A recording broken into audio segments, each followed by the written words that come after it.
stories from Wayside School. These are the people in the book. Mrs. Gorf, Mrs. Jules, Joe, Sherry, Todd, Baby, Calvin, Myron, Mauricia, Paul, Dana, Jason, Rondi, Sammy, Dee Dee, GJ, John, Leslie, Mrs. Zives, Kathy, Ron, the three Erics, Allison, Damien, Jenny, Terrence, Joy. Nancy, Stephen, Lewis. Introduction. This book contains 30 stories about the children and teachers at Wayside School. But before we get to them, there's something that you should know so you don't get confused. Wayside School is accidentally built sideways. It was supposed to be one story high with 30 classrooms with 30 classrooms and all in a row, but instead it's 30 stories high with one classroom on each story. The builder said he was very, very sorry. Okay, I can't see. The children described in this book all go to the top floor. All go into the class on the top floor. So there are all 30 stories from the 30 stories of Wayside School. It has been said these stories can be strange and silly. That is probably true. However, when I told stories about you from the children at Wayside, they thought you were silly and strange. And that is probably true, also true. Chapter 1. Mrs. Gorf. Mrs. Gorf had a long tongue and pointed ears. She was the meanest teacher in Wayside School. She taught the class on the 30th story. If you children are bad, she warned, or if you answer a problem wrong, I'll wiggle my ears and stick out my tongue, and I'll turn you into apples. Mrs. Gorf did not like children, but she loved apples. Joe couldn't add. He couldn't even count.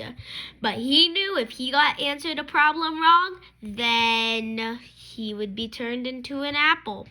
So he copied from John. He didn't like to cheat, but Mrs. Gorf never taught him how to add. One day, Mrs. Gorf caught Joe copying John's paper. She wiggled her ears, first her right one, then her left, and then stuck out her tongue and turned Joe into an apple. Then she turned John into an apple for letting Joe cheat. "Hey, that isn't fair," said Todd. "Joe was only trying to help a friend." Mrs. Gorf wiggled her ears, first her right one, then her left. Then she stuck out her tongue and turned Todd into an apple. Nobody said a word. Mrs. Gorf laughed and placed the 3 apples on her desk. Stephen started to cry. He couldn't help it. He was scared. "I do not allow crying in the classroom," said Mrs. Gorf. She wiggled her ear, first her right one, then her left. Then she stuck out her tongue and turned Stephen into an apple. For the rest of the day, the children were absolutely quiet. And when they went home, they were too scared to even talk to their parents. But Joe, John, Todd, and Stephen could not go home. Mrs. Gorf just left them on her desk. They were able to talk to each other, but they didn't have much to say. Their parents were worried. They didn't know where their children were. Nobody seemed to know. The next day, Kathy was late for school, so as soon as she walked in, Mrs. Gorf turned her into an apple. Paul sneezed during class. He was turned into an apple. Nancy said, "God bless you." When Paul sneezed, Mrs. Gorf wiggled her ears, first her right one, then her left, and stuck out her tongue. Nancy was turned into an apple. Terrence fell out of his chair. He was turned into an apple. Marisa tried to run away. She was halfway to the door as Mrs. Gorf's right ear began to wiggle. When she reached the door, her left ear began to wiggle. When Marisa opened the door, she had one foot outside, and then Mrs. Gorf stuck out her tongue. Marisa became an apple. Mrs. Gorf picked up the apple from the floor and put it on her desk. Then a funny thing happened. Mrs. Gorf turned around and fell on a piece of chalk. The three Erics laughed. They were turned into apples. Mrs. Gorf had a dozen apples on her desk. Joe, John, Todd, Stephen, Kathy, Paul, Nancy, Terrence, Mauricia, and the three Erics, Eric Fry, Eric Bacon, and Eric Ovens.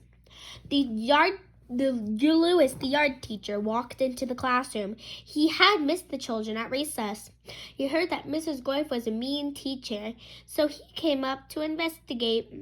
He saw the 12 apples on Mrs. Gorf's desk. I must be wrong, he thought. She must be a good teacher if so many children bring her apples.